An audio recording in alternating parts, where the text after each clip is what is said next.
Olá malta, bem-vindos a mais um episódio no podcast Espiritualidade Secular.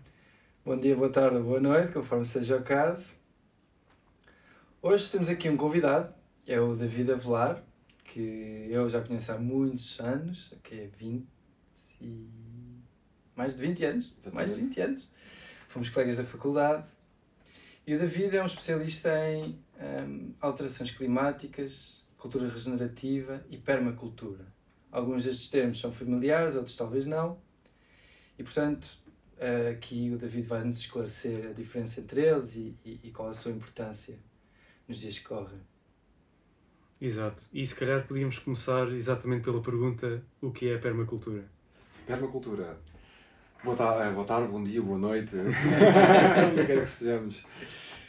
Permacultura é um conceito que apareceu na década de 70, que não tem uma definição oficial, tem várias. Eu gosto desta. É uma ferramenta, um planeamento de habitats humanos que mimetiza os padrões e as relações encontradas na natureza. Vou repetir. Okay.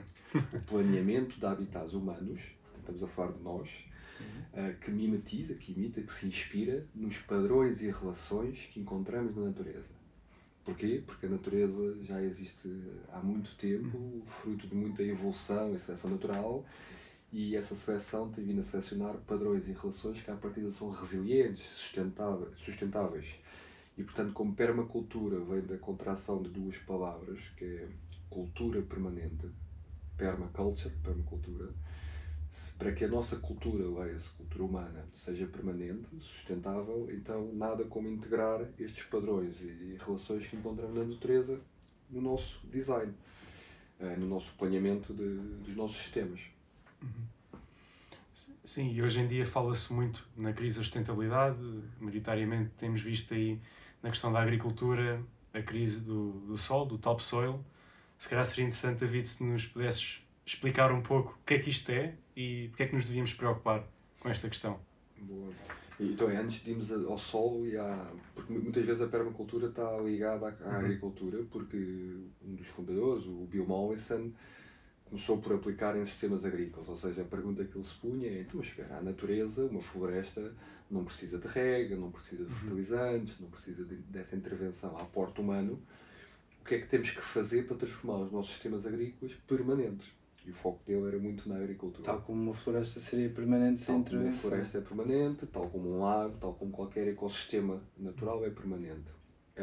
E foi aí, essa foi o grande investimento, foi no setor agrícola, mas depois com um dos seus estudantes, o David Holmgren, com quem depois escreveram o primeiro livro, Permaculture One, que cunha vá o termo e dá início a este movimento, rapidamente se aperceberam que não podiam estar só a falar da agricultura, porque inicialmente era permanent agriculture, agricultura permanente, e rapidamente passou permanent culture, porque não podíamos pensar num sistema agrícola sem integrar o sistema social que está por trás.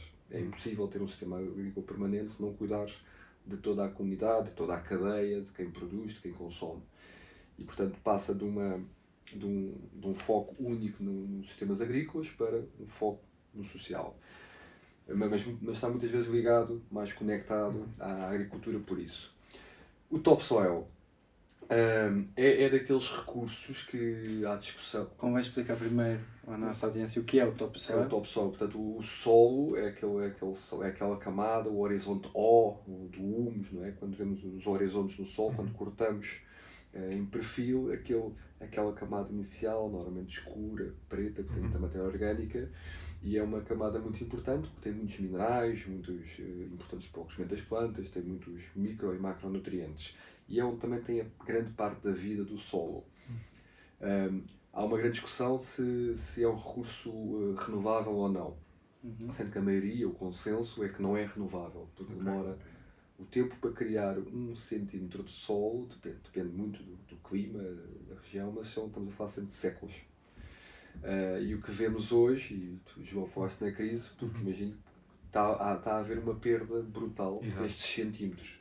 E portanto sabemos que, ponto 1, se dependemos dele para nos alimentarmos, se estamos a degradar, estamos a erodir, e se para o criar demora tanto tempo, há aqui um problema drástico. Estamos a falar até o que está em causa, a segurança alimentar do planeta.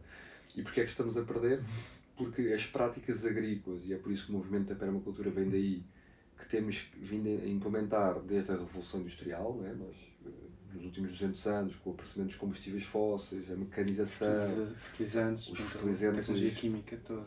Tecnologia química, portanto, os fertilizantes de cariz mineral, acelerámos muito a agricultura, os sistemas convencionais, com uma grande degradação do solo. Porquê? Porque práticas como o arar, o não cobrir o solo, faz com que haja um processo de erosão, sempre que chove, sempre que há vento, esse tal topsoil, que são partículas muito fininhas, acaba por ser erodido e vai parar aos rios, depois vai parar ao mar, mas deixa de estar acessível para nós.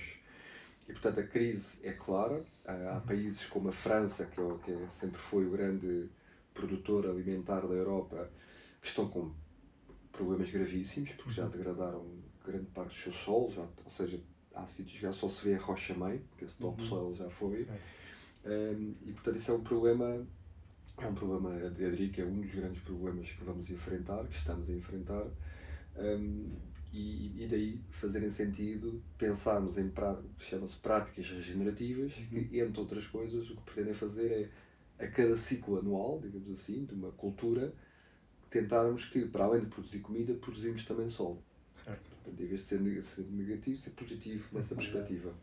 Tentar que, então, que a prática da produção de comida humana melhore essa qualidade do topsoil em vez de estar a degradá-lo. Exatamente, é uma disrupção do paradigma, que é termos os sistemas agrícolas que, para além de produzirem comida e degradam, ou para produzir comida degradam o solo, passarmos a ter sistemas agrícolas que, além de produzir comida, produzem solo. Exato. E produzem biodiversidade e produzem outras coisas, mas produzem estes dois fatores. Será que conseguimos fazê-lo? Aparentemente a evolução assim tem conseguido, não é? Voltando à floresta, Sim. a floresta à partida, a evolução é melhorar não só o que está acima do solo, como abaixo do tal topsoil.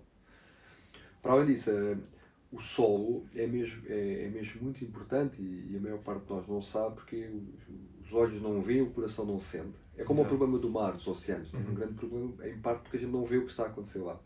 O solo acontece o mesmo. Digamos que se me perguntassem o que é a internet da natureza, para mim é o sistema de micorrizas do solo. O que é que são micorrizas? Mico é fungos, risa de raízes, rizosfera.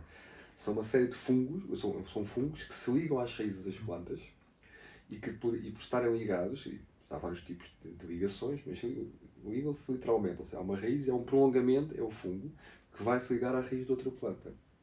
E isto, o maior organismo vivo considerado no planeta Terra é uma micorriza. São micorrizas que ligam uma floresta inteira de vários. Tem a própria network de comunicação. As plantas usam para transmitir nutrientes e informação, possivelmente. Exatamente, ou seja, temos práticos. Se há uma árvore que por alguma razão está a ficar doente, tal como nós, não está a conseguir produzir fotossíntese, conseguimos observar, e há cada vez mais evidência científica, que as outras árvores à volta, que não têm que ser da mesma espécie, atenção, estamos a falar de uma guilda, ou seja, não é específico, estamos a falar de uma comunidade e um pinheiro poder estar a ajudar uma esteva. Basicamente, através da micorriza, enviam açúcares, glicose para essa árvore. Estamos a falar de árvores que há uma árvore que está a ter uma praga, ela começa a produzir toxinas, ou uma doença, para se tentar defender. Essas toxinas vão pelas micorrizas para as outras, que é o sinal suficiente para as outras preventivamente começam a produzir a toxina, para quando a praga chega lá estarem... Portanto, uma vacina a modos... É uma vacina, exato. Exatamente. E, portanto, este é um outro exemplo de como o sol desempenha um papel. Bem, estamos só a falar agora dos fungos, e quando temos práticas como, por exemplo, o arar a terra, o lavrar a terra, estamos a fazer o quê? Estamos, por um lado, a aumentar a erosão, porque aquilo vai ficar exposto ao sol, e depois quando vem os ventos levam, ou quando chove, se houver uma inclinação, erode, mas também estamos a cortar esta internet. Estamos de certa forma, a isolar as plantas umas das outras. Isto reduz a resiliência dessa... Isso é uma mudança de paradigma muito profunda, não é? Porque a própria invenção do arado e o arar a terra foi uma inovação tecnológica a certa altura que permitiu a agricultura, ou estou equivocado? Não, é isso mesmo. Ou seja, temos aqui um grande paradoxo, parece-me a mim, porque a Revolução Industrial o que é que faz? Faz com que haja a mecanização. com imensos aspectos positivos, tira imensa gente da pobreza, da fome, etc. Okay? Isso não está em causa. Mas esse processo de mecanização obrigatoriamente pressupõe simplificar os sistemas. Ou seja, uma máquina não consegue entrar e perceber, não consegue, se entra num terreno, tem que ter só milho e idealmente milho à mesma altura, porque ela chega ali, está a sacar as maçarocas ou está a fazer aquele corte. E portanto, simplificar os sistemas era obrigatório para a mecanização, e é através da mecanização que a gente consegue escalar muita coisa. E porquê que é o paradoxo? Porque sabemos que a natureza, não é? Nós somos biólogos, sabemos que ela é tanto mais saudável quanto mais complexa. Portanto, o oposto da simplificação. E então temos aqui um problema que é, por um lado, se queremos mimetizar a natureza, como a permacultura propõe, então temos que criar sistemas complexos. Ora bem, sistemas complexos podem possibilitar níveis altos de mecanização. Certo. E portanto o que procuramos é algo intermédio. Dificulta, exato. Sim, porque imagina, se vamos iniciar, o que é um sistema agrícola próximo da natureza? É, por exemplo, a agroecologia trata disso, não é? A agroecologia, não é? Tenta trazer os padrões da ecologia para os sistemas agrícolas. Muitas vezes estamos a falar de policulturas, várias culturas no mesmo espaço, porque há estas interações, há sinergias entre elas. Aí, como é que pões uma máquina aí, num sistema desses, é mais difícil. Cito-me um exemplo que me vem à cabeça disso que eu conheço, é no vinho, ter oliveiras para segurar o sol e coisas desse género. Sim, no vinho, nas vinhas que eu conheço em Portugal está a ser feito muito, por exemplo, tens as linhas de vinha. Sim. Bem, uma coisa era, podíamos logo mudar as linhas, em vez de estar sistemas lineares por causa das máquinas, tentarmos acomodar a elas ficarem em curva de nível. Porquê? Porque quando pões uma linha de vinha, crias um pequeno sulcal. Agora imaginemos que temos uma pendente, começa a chover, se o sulcal for assim, ele está a acelerar a água e portanto aumentar a erosão, o problema do topsoil.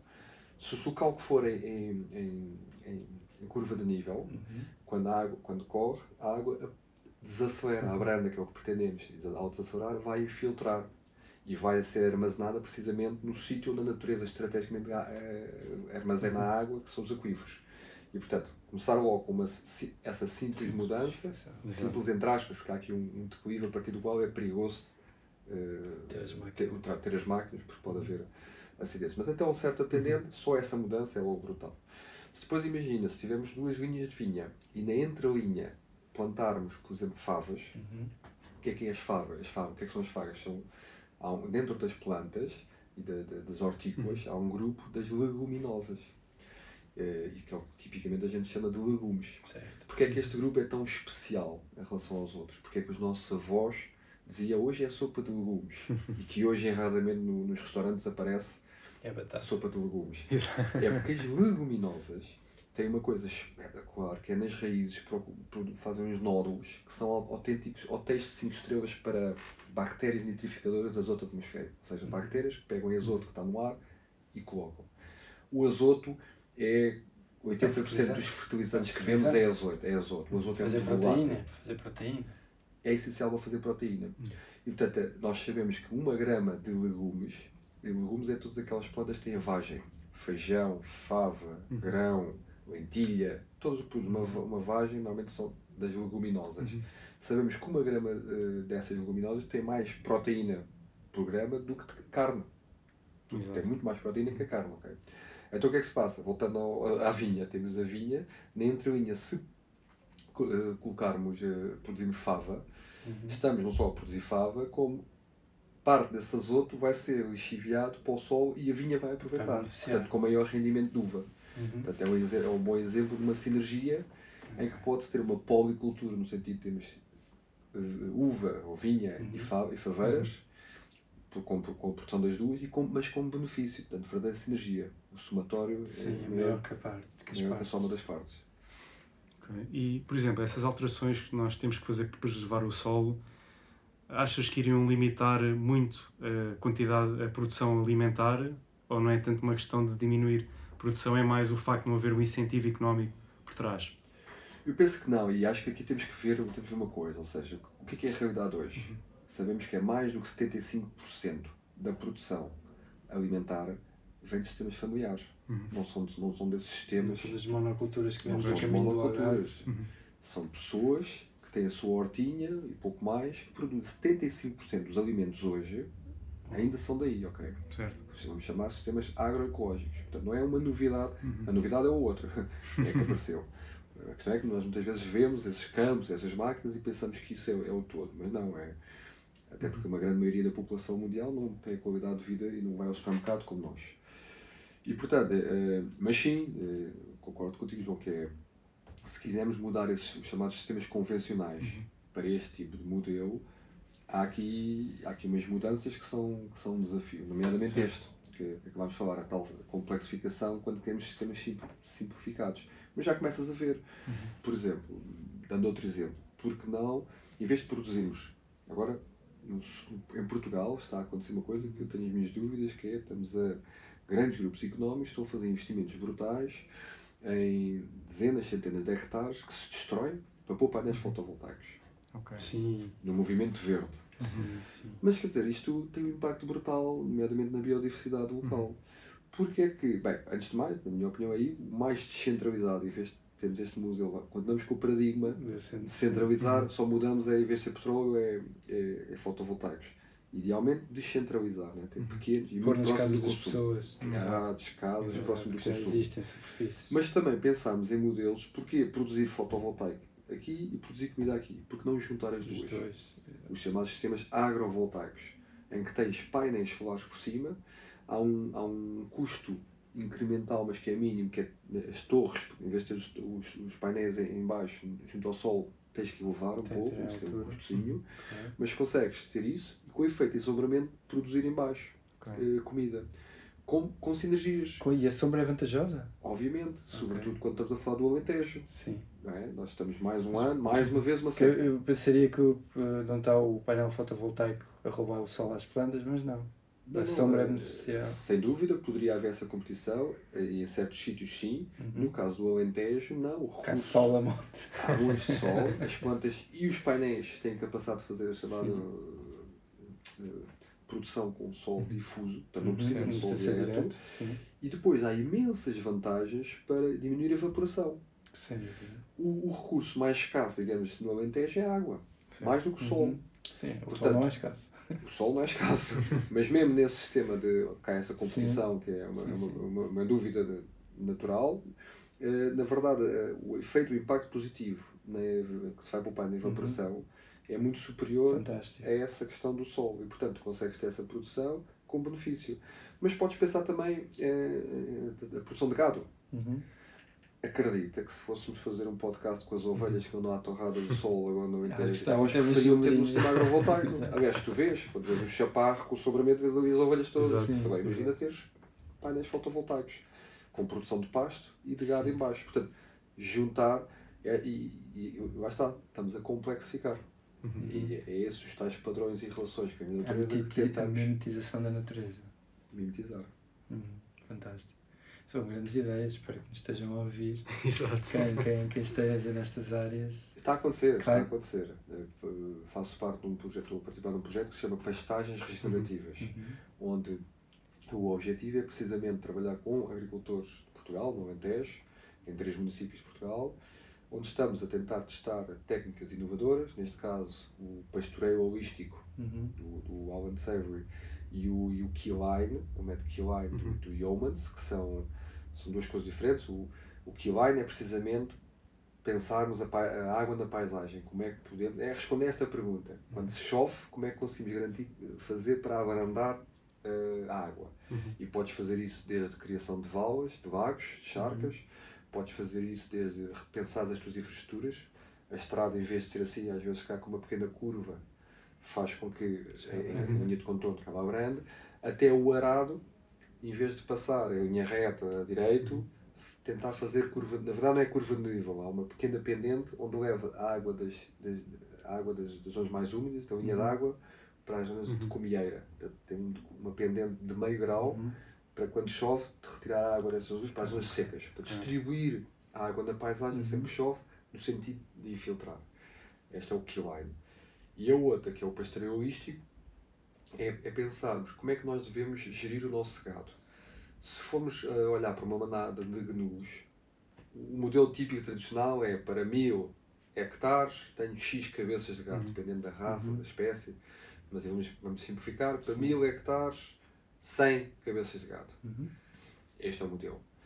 Mas quando olhamos para uma manada de gnus, nós não vemos que os gnus estão espaçados e aqui distantes no território. Não, o que vemos é que eles estão sempre muito juntos, tipicamente sempre a migrar.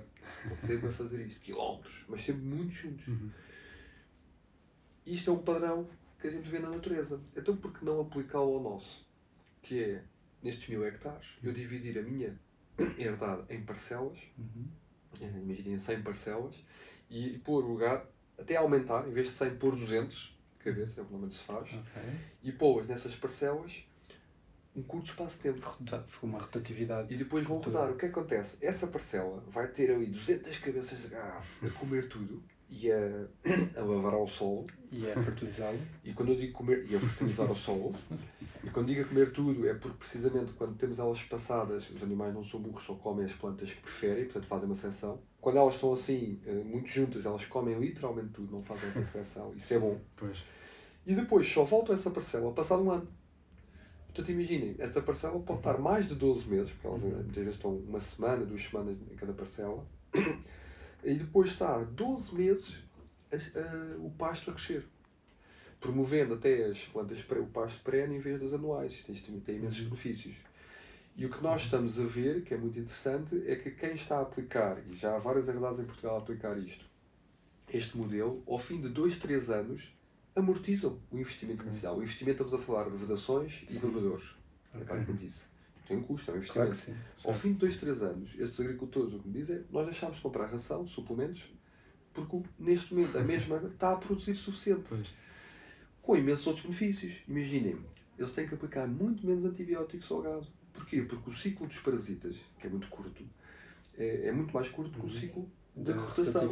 E portanto, faz as fezes, está os parasitas. Como elas só voltam passado 12 meses, já os parasitas não existem. Portanto, há imensas outras vantagens. E, portanto, estamos a testar este tipo de modelos dentro da agricultura regenerativa.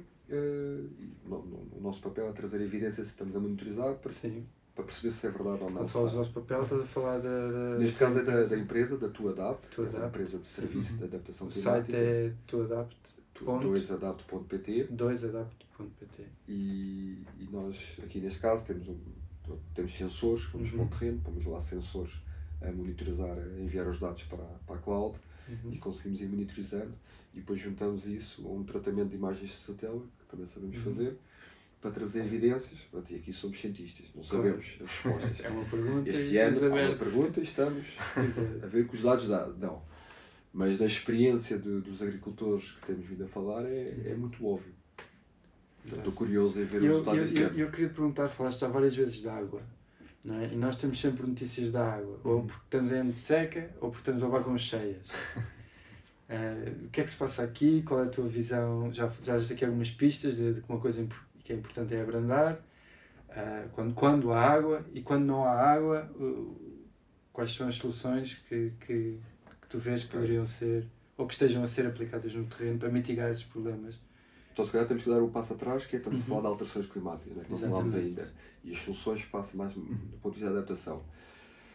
O problema, tentando explicar de uma forma simples, é o seguinte: nós temos um mundo que tem uma atmosfera e a atmosfera tem uma química. E nós, nestes 200 anos, estamos a alterar brutalmente a química da atmosfera, em que basicamente duplicamos a quantidade de carbono nessa atmosfera. Não é? Passamos de 200 e poucos partes por milhão de volume de CO2 equivalente, portanto carbono, metano, carbono. Neste momento já estamos mais de 400 partes por milhão. E ao alterar esta química da atmosfera, o que estamos a fazer é com que a atmosfera está mais energética. Ou seja, para a mesma radiação solar que chega, os raios solares chegam, batem no Sol, depois refletem num comprimento de onda diferente, radiação infravermelha, e sempre que batem num carbono, o carbono excita. Isto aumenta a temperatura ali. Então, para a mesma radiação solar, se temos mais partículas de carbono, não é? Mais calor. Então, há mais moléculas a excitar. E é por isso que falamos em aquecimento global. Na verdade, mais do que a temperatura, porque isso é muito óbvio, há um consenso alargado na comunidade científica.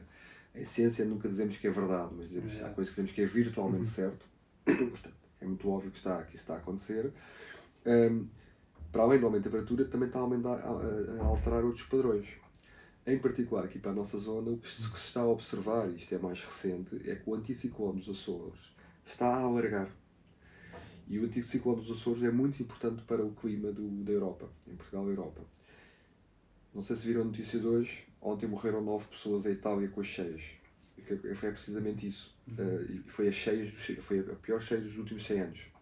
É precisamente isso. Quando alargas o anticiclone dos Açores, as nuvens que vêm do Atlântico, que antes iam para um certo sítio, vão mais para norte, que depois descem e causam estas precipitações. A nível da temperatura, é muito óbvio, está a haver um aumento de temperatura. A nível da precipitação, depende do sítio que estamos a falar. Para o clima mediterrâneo, a Península Ibérica em particular, o que está a acontecer é que está a haver uma diminuição da precipitação média acumulada. Ou seja, o que chove num ano está a diminuir, mas quando chove é num curto espaço de tempo. Portanto, é precisamente aquilo, o contexto que tu deste. Por um lado, há falta de água, seca, mas depois quando chove, agora no último dezembro, cheias em Algés, em Lisboa, então, mas o que é que se passa? Há falta ou há abundância? O que está a acontecer é que há falta, do ponto de vista da precipitação que chove num ano, mas quando chove por causa do anticiclone dos Açores, é muito repentino. E portanto tens o pior dos dois mundos, tens os extremos. É a falta de água, que se chama secas, e a água em excesso, que se chama cheias. Para aqui. No nosso caso, sim, estou interessado no caso português, não é? E se há maneira de gerir esta modificação que houve ao nosso padrão de chuva. Exatamente, e portanto há 2 dias falamos de 2 tipos de resposta em alterações climáticas. Por um lado a mitigação, que é, a gente sabe que se continuarmos então a poluir, a alterar a química da atmosfera, a queimar combustíveis fósseis, petróleo, gás e carvão, e mandar para a atmosfera, este problema vai ser cada vez pior. Por isso é que houve o Acordo de Paris que fala, vamos tentar não ultrapassar 1,5 graus de anomalia. Estes são conceitos abstratos. Ora bem, nós já sabemos. Hoje, já ultrapassamos isso tudo? Não, vamos ultrapassar em 2026, 2027. Okay.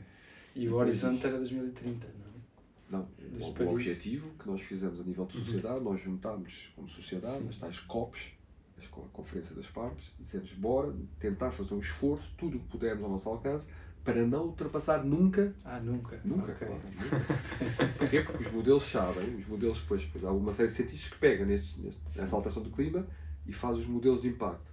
E sabemos que a partir desta 1,5 graus, 2, é o caos. Os modelos nem sabem, depois dão coisas dependendo do modelo, ou seja, não sabemos o que é que vai acontecer depois disso. E, portanto, mas sabemos até 1,5 graus, sabemos, e é gerível. Ora bem, o 1,5 graus, já sabemos que 2026, 2027 vamos ultrapassar. Falamos que os 2 graus, que é o outro patamar que dissemos, se passarmos 1,5 graus, pelo menos vamos tentar não ultrapassar os 2 graus. Continuando o que estamos a fazer nos últimos 10 anos, vamos ultrapassar em 2039. Mas, portanto, o primeiro tipo de resposta, grupo de respostas, é a mitigação. Mitigação é evitar enviar gases com efeito de estufa para a atmosfera ou sequestrar, plantar árvores para sequestrar. Portanto, a mitigação é tentar não alterar muito a química da atmosfera, pronto, para evitar os problemas que vêm daí. O outro grupo de respostas é a adaptação. Ok, o clima está em mudança, como é que nos conseguimos adaptar? Certamente percebi que era as suas perguntas. E a primeira coisa que eu tenho a dizer sobre isso é o seguinte, que é, se a mitigação, este tal 1,5 graus, é difícil, quando comparado com a adaptação, é peanuts, é muito fácil. Portanto, adaptar é de uma complexidade brutal. Portanto, há soluções, mas são de uma complexidade brutal. Eu acho que há aqui uma pista que é, se nós não estamos a conseguir mitigar, não sei se nos vamos conseguir adaptar. Reparem, o ano passado, em fevereiro, estávamos em seca extrema em Portugal. Depois choveu. Mas em fevereiro do ano passado não chovia desde outubro. Portanto, tinha sido um inverno quase sem chover. E estávamos todos ao ai, porque ainda nem tinha começado a primavera e já estávamos com 90% do território em seca, 40% em seca extrema. Depois choveu e a coisa melhorou. Este ano, o inverno choveu bem, mas agora neste projeto que estamos a monitorizar, desde dia 16 de dezembro que não chove. E ainda não entramos no verão. Pois. Está tudo seco, O que é o pior disto tudo? É que isto vão passar a ser anos normais. Pois. Isto é assustador. Como é que tu produzes comida, como é que produzes plantas, gado com este clima? Quer dizer, não há milagres. Mas pronto, não há milagres, mas há tentativas de resposta. Falei-vos de 2 exemplos, o tal Keyline, o Holistic Management, ou o pastoreio dirigido, o pastoreio holístico.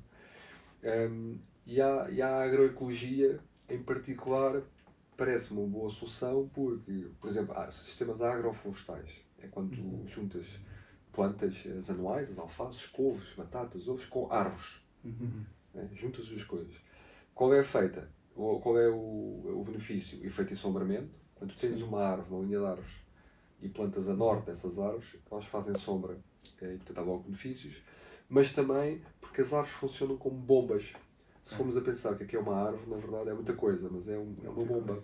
É uma bomba de água. O que é que ela faz? Na sua raiz apical, pode chegar a imensos metros, precisamente na primavera-verão, quando ela está a fazer evapotranspiração, através das folhas, basicamente sai água pelos estomas e isso puxa a água de baixo.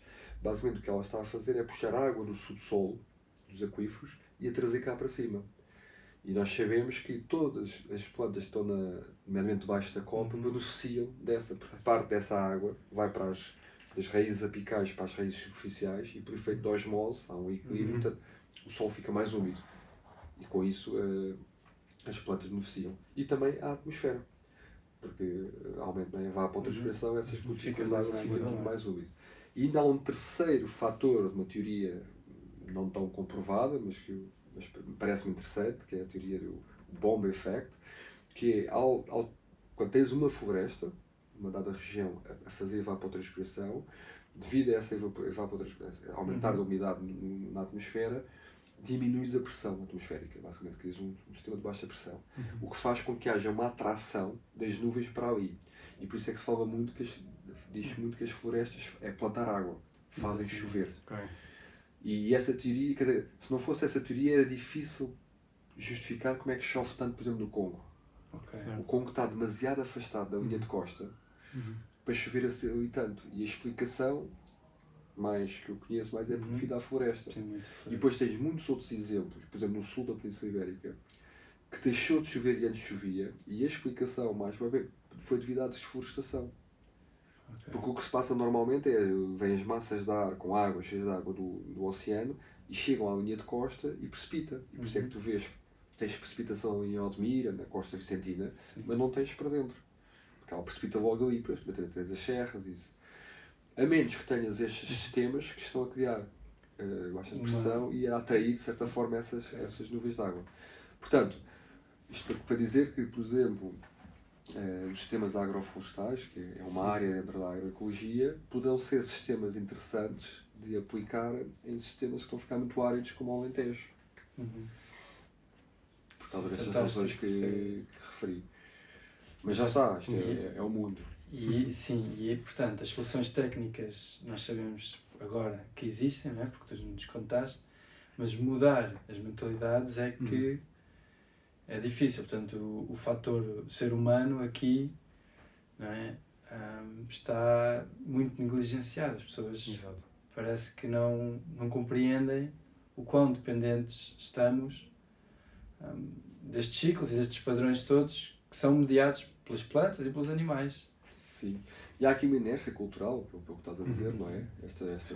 O meu pai e o meu avô, que já era agricultor, sempre fez assim, porque é que eu agora vou mudar?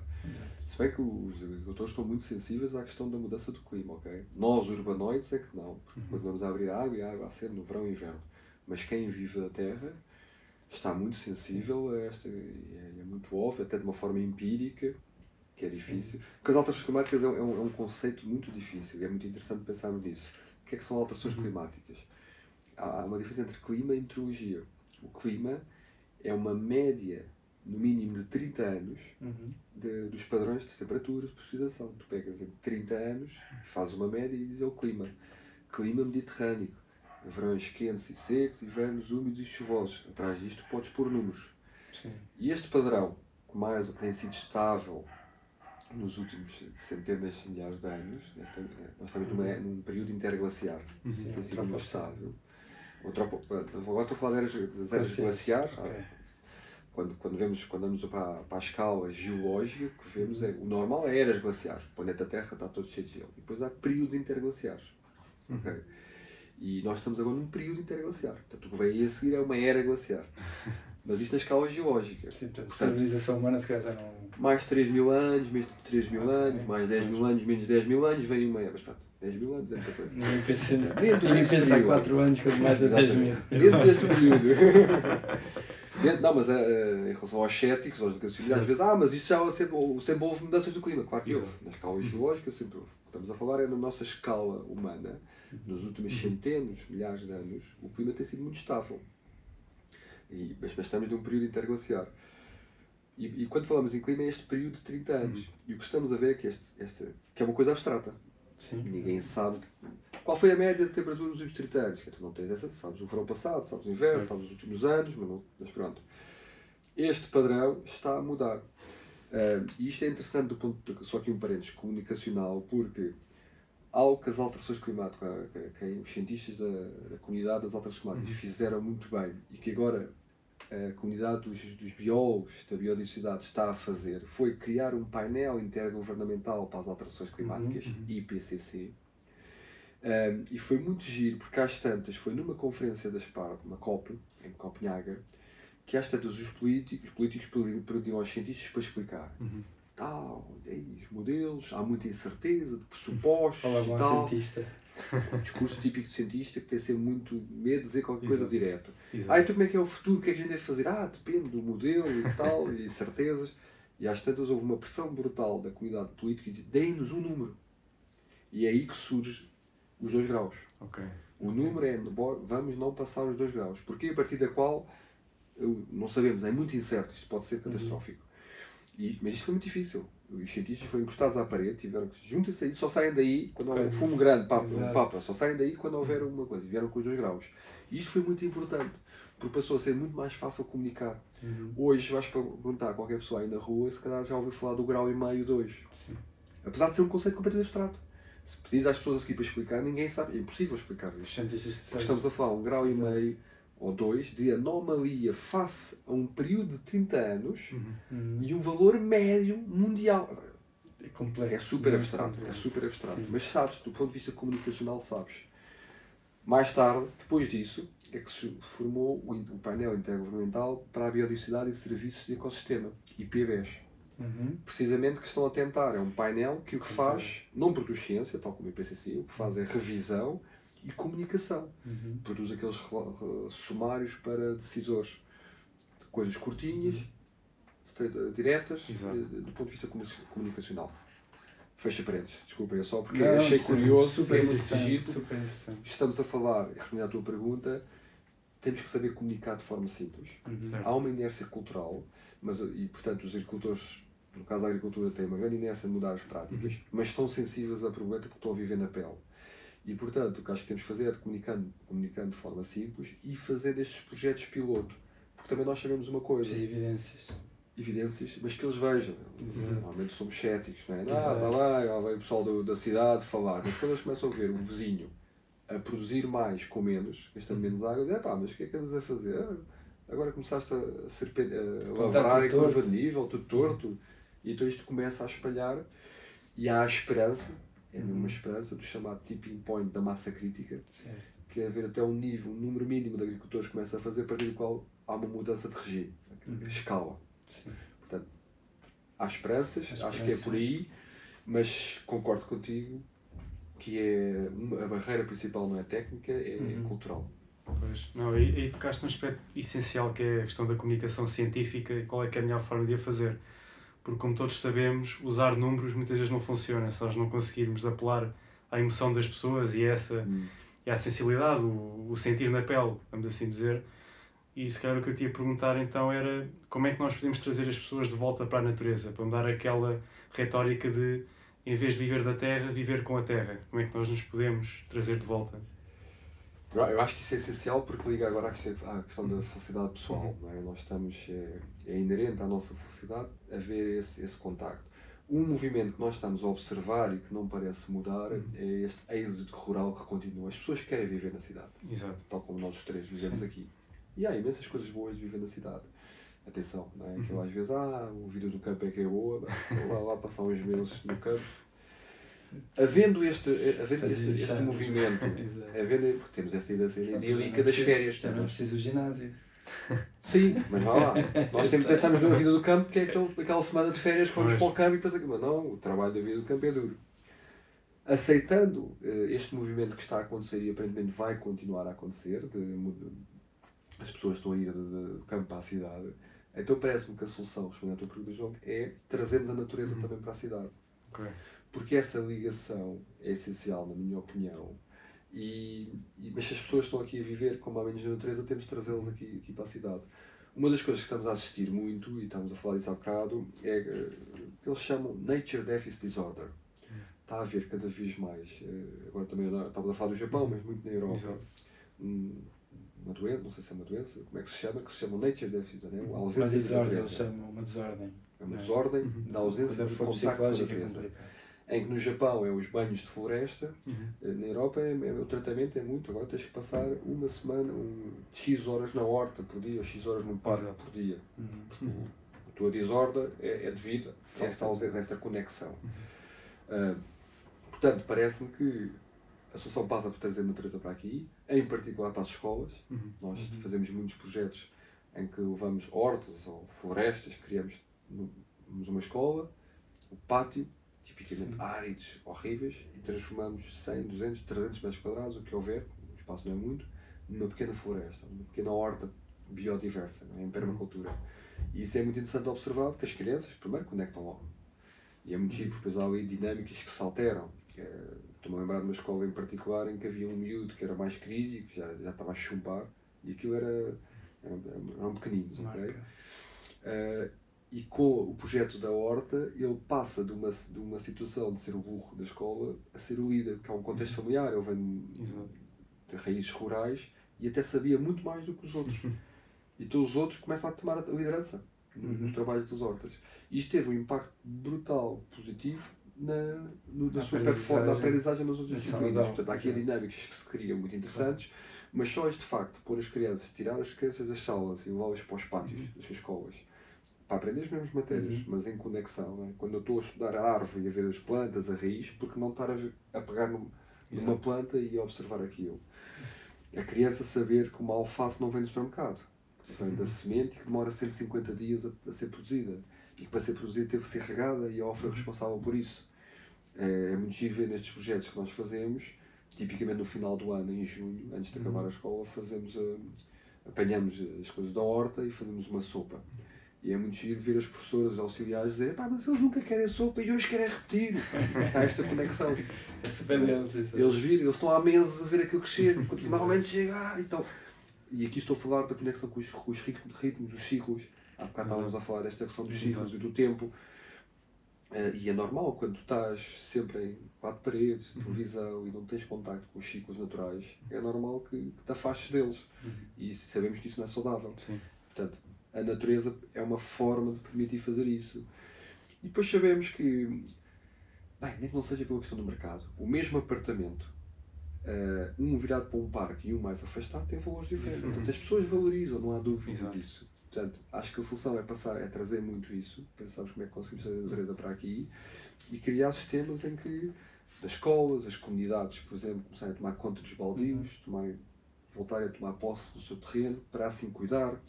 Estou em contacto com um pós-doc na Holanda que está a fazer um trabalho muito giro, que está a ver o papel das hortas na integração de refugiados. O papel das hortas comunitárias na integração de refugiados. Porque o que é que ele está a ver? É que, tipicamente, nessas hortas comunitárias, em Bruxelas em particular, tu tens na mesma horta, à volta de uma alface, o que eu chamo os encontros improváveis. Tens o CEO, o holandês típico, o empresário, que está ali por efeitos terapêuticos, e tens o sírio, que está ali porque aquilo é uma forma de conectar à terra que deixou para trás e faz lembrar e também tirar alimento. E às tantas, há o encontro improvável que estão atrás de uma alface e se calhar tens o sírio a explicar ao holandês, ou agora chama-se neerlandês, a explicar ao neerlandês como é que se planta a alface. E aqui cria-se uma relação, inicia uma relação. E depois vais ver que é esse neerlandês que vai criar as condições, o emprego, para esse da Síria ter o visto. E portanto, o que ele está a estudar é muito o papel destas hortas. E se formos a pensar em Lisboa, estes encontros de Estratos estratos sociais diferentes, idades diferentes, tu não tens muitos sítios onde isto aconteça. Se calhar antigamente era o papel da igreja, não é? Da missa, do domingo, no final da missa as pessoas juntavam, mas mesmo isso está-se a deixar. E portanto, de alguma forma, as hortas e estes projetos, nós também plantamos mini-florestas, fazem esse papel de conexão. E aqui estamos a falar da outra conexão, que é a conexão das pessoas com a restante natureza, mas também das pessoas com as pessoas.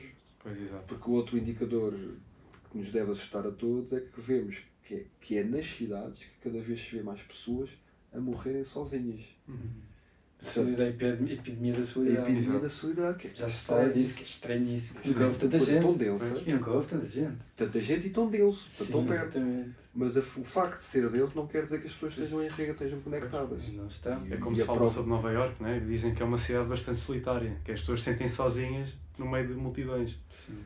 Exatamente. E isto está a acontecer em todas as cidades, em Portugal também, em tempos, a Associação Coração Amarelas tem muitos indicadores disso, eles trabalham sobretudo com idosos, e um número crescente de idosos a viverem sozinhos é assustador, e eles fazem esse papel a tentar que não aconteça, e portanto às vezes estes projetos... Não, e tu tens um projeto desse, exatamente, que eu acho que foi pioneiro, em Lisboa certamente, e provavelmente em Portugal, e que já foi reconhecido e expandido, que é a Horta Fecul, e portanto gostava ainda que no tempo que nos resta que nos falasse um bocadinho, que é um exemplo prático disto que agora descreveste. E como é que foi a tua vivência, esse processo de interagir com os poderes locais, convencer a cederem-te um espaço, a alterar um espaço que aparentemente estava ou abandonado ou pouco utilizado. Exatamente. Conta-nos um bocado sobre essa experiência. Basicamente, a verdadeira razão foi que tu foste embora da faculdade e não sei sozinha, não sei fazer qualquer coisa. Isto passa-se alguns depois da gente acabar o curso, tu foste para os Estados Unidos e eu mantive-me ali pela faculdade e há um grupo, não fui eu, há um grupo na altura só de estudantes que, impulsionado e bastante excitado com esta coisa da permacultura, ficámos a conhecer a permacultura. Eu, por exemplo, fui fazer o meu curso de permacultura para as Canárias, outros fizeram outras coisas, andávamos a ler e quisemos testar um modelo aplicado a um sistema agrícola. Então falámos com a faculdade, nesse sentido, e a faculdade deu-nos um espaço, portanto estamos a falar em 2009, e iniciámos então o projeto de permacultura. Para os nossos ouvintes terem uma ideia de qual era a área desse espaço. Esta área são 100 metros quadrados. 100 metros quadrados. Uma língua de relva. É possível com um bocadinho de espaço. Sim. Aquilo, e por vezes nem é desejável que seja muito maior, pois aquilo dá trabalho a cuidar. O objetivo ali ninguém ali queria ser agricultor, não era essa, mas queríamos testar, queríamos usar um sistema. Bom, ponto número 1, queríamos transformar um relvado, que é um deserto verde, é uma monocultura de uma ou duas espécies de escalraço, consome imensa água, dá imenso trabalho. Há um TED Talks muito giro que fala como é que a relva colonizou o homem, ou seja, ele faz a piada porque há uma espécie que foi uma maravilha, ele conseguiu ter o homem a gastar bilhões de euros, milhares de horas a cuidar, a expandi-la, né? A relva naturalmente não existiria em climas mediterrâneos como o português, em centro-norte da Europa. Mas nós, através dela, conseguiu colonizar o homem sem a gente se aperceber e dedicamos quase uma vida a tratar dela, a expandi-la, a reproduzi-la, o sonho de qualquer espécie. E então, transformar o relvado num sistema de permacultura. Claro que na altura estávamos a começar, cometemos imensos erros, mas esse espaço era precisamente isso, era um espaço de aprendizagem. Entretanto, temos vindo a aumentar os espaços, não é? Depois criámos o chamado Permalab, que é um laboratório vivo de permacultura. Mais recentemente, há 2 anos, a Floresta, transformámos 300 metros quadrados e plantámos uma floresta. Este ano foi uma horta solar, temos um sistema de painéis fotovoltaicos por cima e hortas por baixo. Bem, estamos a aumentar, mas o Permalab em Portugal, em particular, ali na Faculdade de Ciências, é precisamente um espaço que queremos trazer propostas de permacultura e testá-las cientificamente. Digamos que é o nosso nicho, é a permacultura urbana, mas aqui com uma forte componente científica. Porque há muitas coisas, nós gostamos de saber, porque é quase tudo cientistas ali, se é verdade ou não, e portanto há uma série de teses de mestrado e doutoramento associada a estes espaços que estamos a falar. Para produzir conhecimento e não para produzir conhecimento sobretudo. Sobretudo. E é um espaço que é piloto, portanto, coisas pequeninas, quando conseguimos coisas que batem certo, como recebemos muitas visitas, a ideia subjacente é sempre a chamada transferência de conhecimento, né? Escalar. Então, se aqui aparentemente está a dar certo, vamos embora lá tentar escalar. E é isso, portanto, não era, ainda faço parte, ele está vivo e bem vivo, nunca teve tão vivo o projeto. E acima de tudo, a aprendizagem para mim, eu já tinha este feeling, mas a aprendizagem para mim é a parte mais difícil deste projeto e destes projetos, e é aqui que eu não sei se ela é escalável, por isso, é a componente comunitária. Portanto, o que nós temos vindo rapidamente, ao fim do segundo, terceiro ano, percebemos que nós tínhamos que trabalhar, para além das técnicas que existem, mas isto era um problema, em técnicas sociais.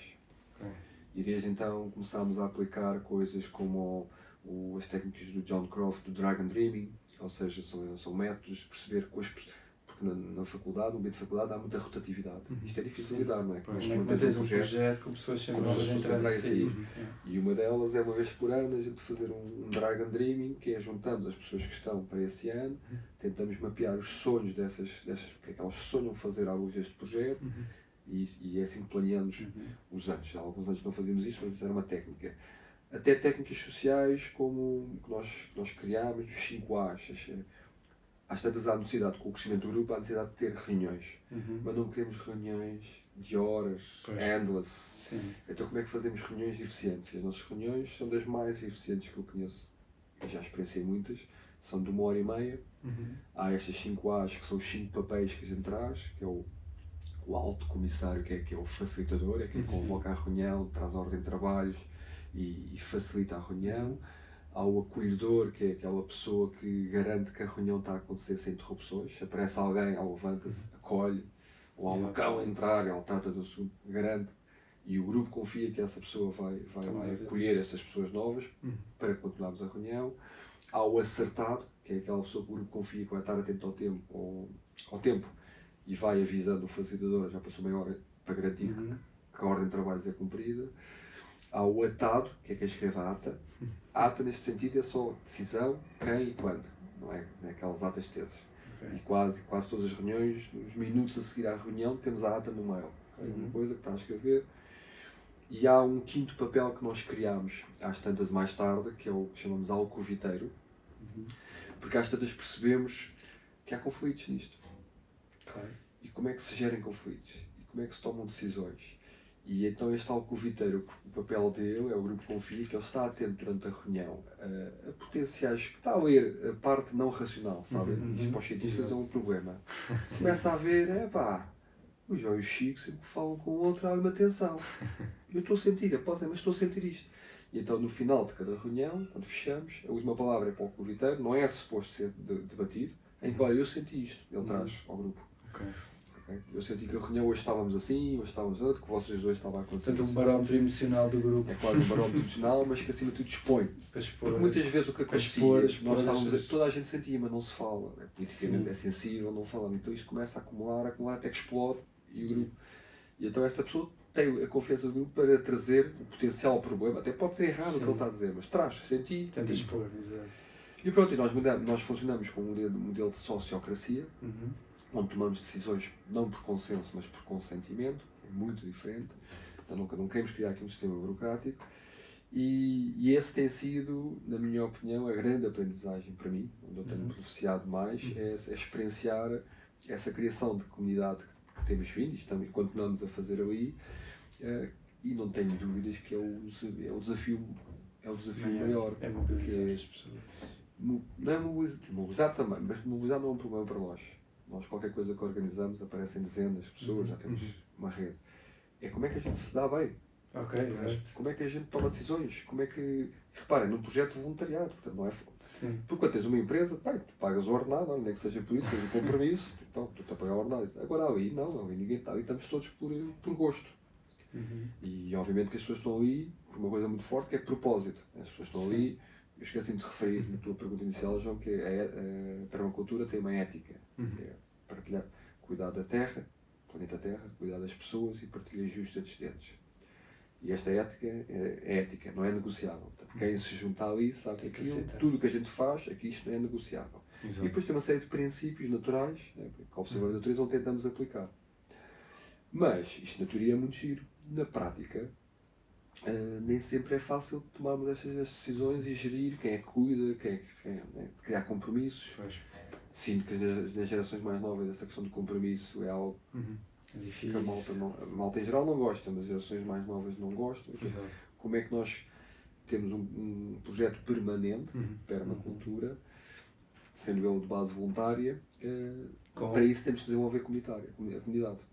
Exato. Portanto, vocês têm um desafio interessante que estás a experienciar, que é fazer um projeto permanente com uma população rotativa a meio de uma mudança cultural do que é um compromisso e do que é a gestão do tempo, que também é um tópico aqui paralelo, que não interessa para esta conversa, mas que está a mudar muito nos jovens. Sim, exatamente. E é giro ver que é isso que atrai, mesmo quando recebemos aqui às quintas-feiras, onde a malta costuma se juntar à tarde lá na faculdade, e uma vez por mês, tipicamente, temos o que chamamos de dia aberto, onde as pessoas, quem nunca pegou numa enxada, ou que seja, pode vir, porque vão haver lá guardiões. Nós auto-intitulamos guardiões, guardamos uma área, uma pasta. Haverá, essas quintas-feiras, haverá guardiões para receber e integrar as pessoas. A todos os ouvintes que morem na área de Lisboa, ou que estejam pela área de Lisboa, têm aqui uma oportunidade, que é uma vez por mês à quinta-feira. Exatamente. Nós vamos pôr os links todos para o Permalab e afins. Exatamente. A todos não, idealmente a todos não. Desde que não venham todos no mesmo dia. Desde que não venham todos no mesmo dia. Sim, todos bem-vindos, com uma condição, não é para vir só para falar. Venham para sujar as mãos. Aí é virar uma pilha de composto. Nós, uma das coisas que conseguimos, tenho muito orgulho em dizer, é que nós conseguimos basicamente fechar o ciclo orgânico da faculdade. É um outro exemplo. Explica, vou explicar primeiro o que é o ciclo orgânico. É isso que eu vou explicar. Mais uma vez, o resíduo, essa concepção de resíduo de lixo, é algo que não existe na natureza. Okay. Desafios a vocês dois e a todos os ouvintes a darem um exemplo de um resíduo na natureza. Há sempre um sistema que aproveita a excreção de um é o alimento do outro. Claro, portanto, o sistema linear que começa numa matéria-prima e acaba num resíduo é algo que foi inventado por nós. Na faculdade, na parte orgânica, portanto, há imensos resíduos. Os plásticos, os vidros e há os chamados orgânicos. Nós dividimos em dois tipos. Os resíduos de jardins, os relevados e as folhas, aqui normalmente iam para contentores, que depois vinha um autocarro, um caminhão, buscar, que levava alguns ali para Sintra, para um aterro, depois era muitas vezes misturado, com libertação de metano, alterações climáticas, gastos de energia brutais, transporte, custos financeiros. E há os resíduos alimentares, que é igual, nós estamos a falar de uma comunidade de cerca de 6.000 pessoas, entre estudantes, docentes, não docentes ali da faculdade, que comem ali praticamente todos os dias e que produzem resíduos alimentares. E que acontecia o mesmo. E o que nós fizemos foi construímos compostores grandes e vermicompostores, que são caixas com minhocas, com vermes, e basicamente criámos um processo em que fechámos o ciclo, ou seja, todos os resíduos de jardins, bem como dos bares e cantinas, vão para esses compostores, são compostados, leia-se, são transformados em esses resíduos em composto. Antigamente o composto é esse resíduo já transformado, quebrado. Imaginem uma folha, as bactérias, os fungos e as minhocas que estão a fazer é cortar aquilo até a uma dimensão mínima dos elementos, que é a dimensão a qual as plantas precisam para voltarem as raízes a absorver e a integrar o ciclo. E esta matéria é estável. O composto pressupõe ser estável. Não cheira mal, é preto, normalmente é aquela matéria-prima. Os índios chamavam o ouro negro. Temos zonas do Brasil, por exemplo, onde que se faziam muito 7 metros deste topsoil. Exato. O composto é a parte mais importante do topsoil que o João estava a falar na primeira pergunta. E, portanto, é com muito orgulho que a gente conseguiu, com o apoio sempre da faculdade e dos centros de investigação, criar estes compostores, ou seja, criar um mecanismo. A parte mais difícil não foi técnica, não foi criar compostores, isto é nada novo, foi criarmos os mecanismos para ter agora as equipas de jardinagem, das cantinas, dos bares, mas também dos laboratórios, a canalizar tudo o que é resíduos orgânicos para ali. Ali nós fazemos a compostagem, muitas vezes usando os voluntariados, os voluntariados aprendem a fazer isso, e é o ginásio. E depois esse composto, e é engraçado que inicialmente um dos grandes problemas dos decisores da direção é: então, mas o que é que a gente vai fazer todo esse composto? é um não problema, há falta de composto. Aquela conversa, voltamos ao primeiro tópico do jogo. Possível até vender. Exato. Podíamos vender, não fazemos, podíamos vender, porque a gente não, há sempre falta, normalmente há sempre falta de composto. Usamos nos jardins e nas hortas da faculdade, às vezes também damos às escolas com quem colaboramos aqui nas redondezas. E portanto com isto fechámos o ciclo orgânico, que era um ciclo linear, que acabava num resíduo e que ia para não sei onde. Neste momento é transformado em composto e é incorporado. Hoje em dia a isto chamam economia circular. Exato. Mas é isso, é transformar, é mimetizar um padrão que encontramos na natureza e incorporá-lo nos habitats humanos, neste caso o habitat é a Faculdade de Ciências, e onde incorporamos este padrão. Portanto, este é um exemplo de um tipo de atividade que fazemos e depois como é que a gente liga a ciência a isto.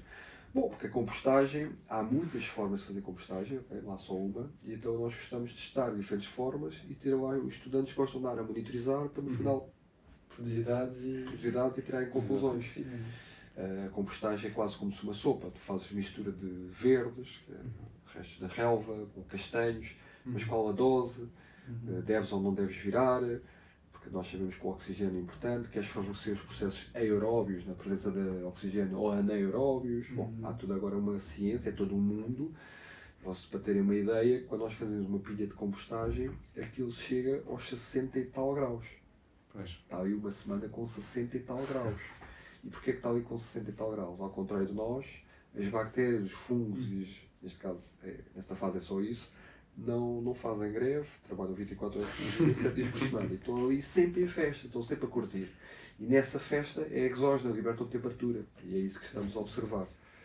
E portanto aquilo é um processo muito giro, quando começas a conhecer, que não é nada novo. Os nossos avós chamavam no norte de esturmeiras, sempre fizeram, isto foi sempre fizeram. Nós estamos a trazer agora para a cidade e é muito giro investigar e conhecer o que é que está ali a acontecer, porque depois começas a ver aquelas coisas brancas a aparecer que são os fungos. Depois, quando a temperatura baixa, então começam a aparecer os vermes e fazer esse processo é um exemplo daquilo que fazemos lá. E é uma coisa que eu também aprendi contigo, é que se nós queremos trazer mais natureza para a cidade ou qualquer espaço, a pedra basilar, se calhar para criar comunidade e recursos para tornar um espaço verde, é exatamente a criação de composto. Porque mesmo reunindo o composto de poucas pessoas, de repente já se tem composto a mais, portanto já se precisa de mais sítios para usar e reunir mais pessoas para ajudar, para contribuir, e é uma forma de iniciar, se calhar, a rede comunitária necessária para tornar um espaço verde, diverso, segundo esta filosofia que tu nos expuseste aqui hoje. É pedir às pessoas pelo que elas não valorizam, que é os restos orgânicos.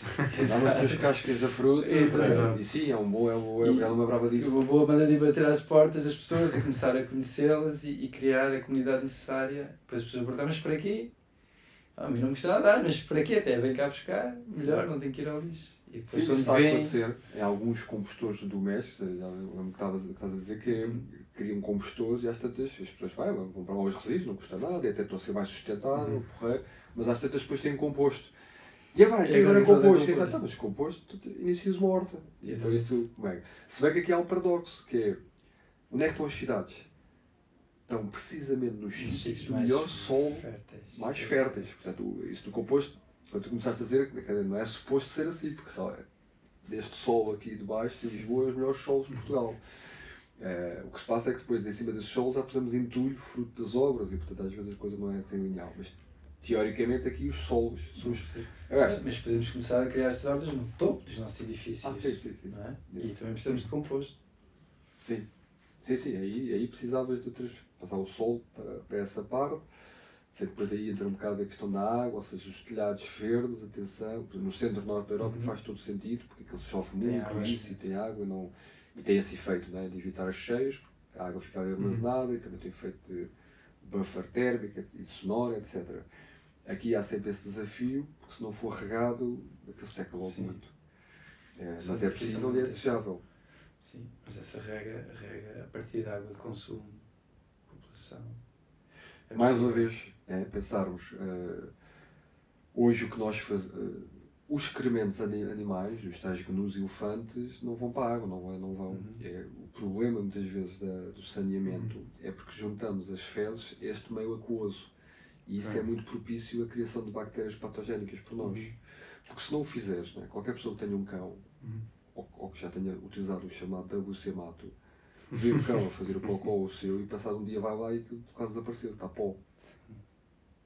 Não é um problema. Só é um problema quando juntas essas fezes no meio aquoso. Mas eu estou a dizer isto porquê? Porque do ponto de vista teórico é simples, como estás a dizer, porque é que a gente não reutiliza a água, né? Realmente eu tomo banho. Porque é que eu não pego nessa água e rego? Mas para isso teríamos que redesenhar todos os sistemas, porque os sistemas foram pensados da forma linear. Vão todas ter uma etar para o mar.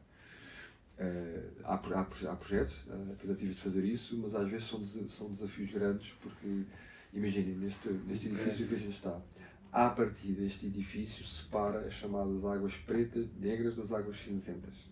As águas netas é o das sanitas. E todo o resto das águas, lava-louças, lavatórios, chuveiro, isso é as águas cinzentas. Vamos esquecer as águas negras por questões de segurança e de saúde, mas as águas cinzentas fazia todo o sentido ter, em vez de estar a ser enviadas para o rio, porque depois é água salgada, não se pode usar, se nós conseguíssemos fazer um bypass para tentar reutilizar essas águas, por exemplo, para limpar as estradas, né? O município de Lisboa lava as estradas X em X tempo. Podia estar a usar essas águas, né? Que já tem sabão e tudo. Nós na faculdade, no Permalab, fazemos isso. Desviámos as águas cinzentas lá das estufas, várias estufas, e canalizámos. Criámos uma fitoetar, uma estação de tratamento de águas residuais por plantas, que são os mangais. Mandamos para um mangal. Aquilo basicamente os estuários, os mangais são sítios onde as plantas que lá estão basicamente estão a tratar a água que vem dos rios. Estão ali a bombar os nutrientes. Pegamos nessas plantas, aplicamos nesses sistemas, eles tratam, tiram os nutrientes, fazem um pré-tratamento destas águas cinzentas e depois nós usamos essa água para regar, nomeadamente os bosques, as árvores de fruta, etc.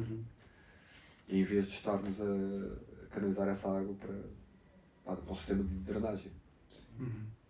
Eu agora lembrei-me, por exemplo, na questão de como é que nós podemos fazer a maior contribuição social, existe aquela filosofia do effective altruism, que é de pensar como é que nós podemos otimizar em termos financeiros e em termos de tempo a nossa contribuição para o mundo. No que toca, por exemplo, a estas práticas da sustentabilidade, existem técnicas que nós hoje em dia estamos a dizer que são bastante eficazes, mas que na realidade poderíamos estar a trocá-las por outras. Existe assim alguma moda, vamos assim dizer, de práticas que na realidade não estão a ter o impacto que outras poderiam ter? Pois, eu não conheço esse conceito, mas se calhar fez lembrar foi a questão dos carros elétricos, não é? E aqui há um perigo grande, não é? Porque a alternativa, agora voltando ao assunto das alterações climáticas, respondendo à tua pergunta, a alternativa não deverá ser substituir o consumo de energia dos combustíveis fósseis, petróleo, gás e carvão, por energia verde, porque aí vamos ter que minerar, vamos ter que abrir minas por todo o lado, há um impacto, problema da tecnologia de baterias, tecnologia de baterias, etc. E portanto, e mais, por exemplo, há uns anos foi conhecido, há um termo que eu não estou a esquecer agora, mas na Alemanha o que fez foi incentivou o consumo de carros elétricos. E o que é que fez? Foi a pior emenda que o soneto, porque basicamente toda a gente incentivou, basicamente toda a gente mudou o parque automóvel. Não, e não é isso, quer dizer, carros bons, carros que ainda eram bons, o pessoal vendeu para ir comprar, então às tantas duplicámos o consumo, portanto não foi nada bom do ponto de vista, a medida foi de uma perspectiva ecológica, mas do ponto de vista ecológico foi um impacto brutal. Portanto, eventualmente os carros obsoletos, esse fazer uma mudança gradual, mas não todos, porque havia lá carros. O mal já estava feito, então há que aproveitar até ao fim do seu ciclo de vida. E portanto, talvez se encaixe, sim. Não sei se era isso que estavas a falar. Exatamente, mas é precisamente isso. O que é que nós estamos a vender como algo que vai ter um impacto ecológico positivo, mas na realidade não está a fazer tanto. Há um autor, um filósofo francês, que uma vez li o livro dele, Thomas, acho que adorei, porque ele falava, ele basicamente está o livro todo a mandar vir com as várias teorias e abordar os ecossistemas, e no final, então o que é que devíamos fazer? E ele dizia, o que devemos fazer é reduzir o horário de trabalho, até acho que para 3 dias por semana. 3 dias. Okay. 3, 4 dias. Mas porquê? Por duas razões. As pessoas passam a ter menos dinheiro, logo consomem menos. Isto vem ao encontro que estamos a dizer, não consomem carros elétricos, não é menos de carro. 2, ganham tempo. Pois. E esse tempo, tem a ver com outra coisa que estávamos a falar, esse tempo, a pessoa deixa de sair a correr da sua casa, ir para o trabalho que está atrasado, porque tem que ir buscar os filhos, está atrasado, e tem que ir dormir porque já está atrasado para dormir, porque vai dormir, está sempre atrasado, para ter tempo e começa a apreciar que tem uma árvore lindíssima à frente da sua casa. Pois. E começa a permite a conexão, né? Estávamos a falar há pouco. E em certa medida, eu penso que idealmente caminhar para uma vida chamada simplicidade voluntária, que é muito diferente de pobreza, okay? Pode parecer a mesma coisa, não tem nada a ver, né? Simplicidade voluntária. E o exemplo disso é isso, a pessoa não precisa ganhar tanto dinheiro, desde que ganhe tempo. Suficiente. E tempo que não é renovável. Que tempo não é renovável e que me permite apreciar, tipicamente, o que acontece no modelo atual. As pessoas andam a abrir, e depois já estavam aquela semana de férias, portanto, tiveram um ano todo a ganhar dinheiro para depois esbanjar o dinheiro ou vão comprar uma peça de roupa. E há aquele mecanismo aqui hormonal que nos dá uma sensação de satisfação por prazo. E assim tem que comprar qualquer coisa. A adaptação hedónica e não é sensação. E então, quando tu dás tempo, de repente as pessoas começam a falar umas com as outras. Este isolamento também abordámos, à meio da conversa, a falarmos que deixa de acontecer, porque começas a ter tempo de falar com os vizinhos. Já não vais no elevador, vizinho, eu gostava, mas agora tenho que ir. Começas a ter tempo, começas a perceber que fala, começas a perceber que tens um vizinho que consegues ter conversas lindas, orgásmicas, portanto, isso dá-te imensa felicidade. E, portanto, esta simplicidade voluntária está muito também ligada à questão do tempo. Tu, quando começas a ter menos bens materiais, tens menos preocupações. Exato. Quem tem um carro, atenção, há uma coisa que isto é. Quem tem, a pergunta foi mesmo assim. A maior parte das pessoas não tem carro, ok? Isto, o carro é para alguns privilegiados, sabe que é um custo brutal. Portanto, não ter o carro, e também é um comodismo brutal, mas não ter um carro, de repente a pessoa ganha imenso dinheiro e imenso tempo. Porque, e quanto menos coisas tiveres, bens, mais tempo ganhas. E aqui liga-se, né, esta questão liga-se a esta questão do que é a felicidade, né, que estávamos a falar. E que passa muito, eventualmente, por haver tempo para alimentar as relações. O estudo, estávamos a falar, o estudo em contínuo mais longo, que te faz este ano 84 anos, conclui, quando faz a pergunta inicial às pessoas que começou há 84 anos, era só homens. Só interessava estudar aos homens, pessoas igual ao homem. Pessoas igual ao homem, cis, hetero, branco, classe média. Não, classes por acaso eles são. Foram várias classes. Até era nos subúrbios de Boston. Sim, exato.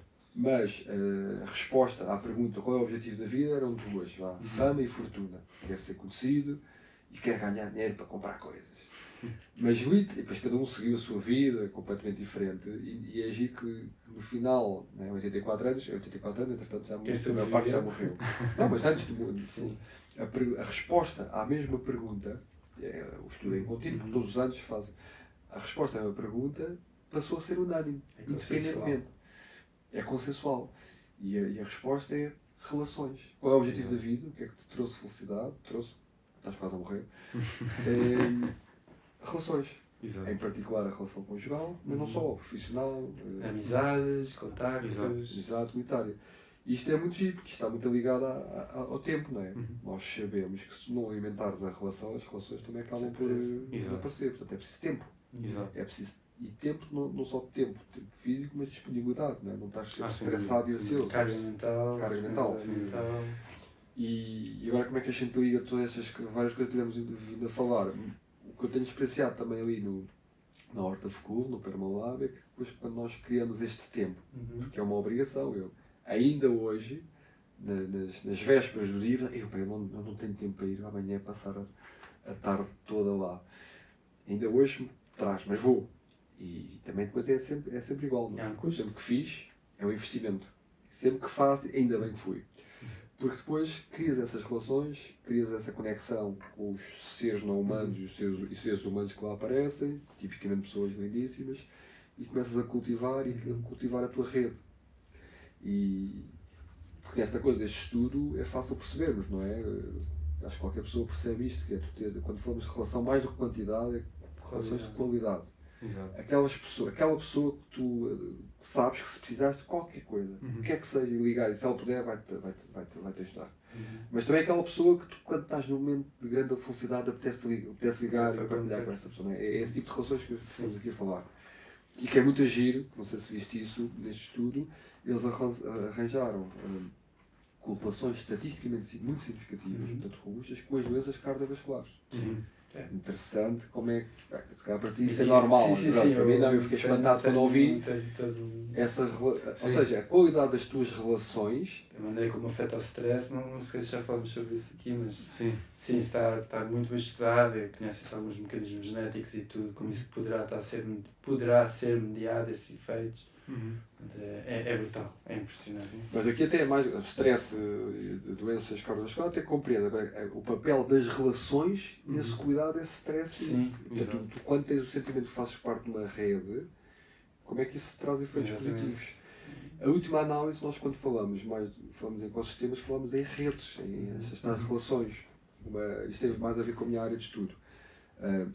Quando nós, o que é que confere resiliência a um dado sistema natural? Digamos que são 3 formas de crescimento. A biomassa, quanto mais biomassa uma floresta tiver, mais resiliente, mais saudável. A informação, no sentido de complexidade, de riqueza, de número de espécies, por exemplo, informação genética, imagina.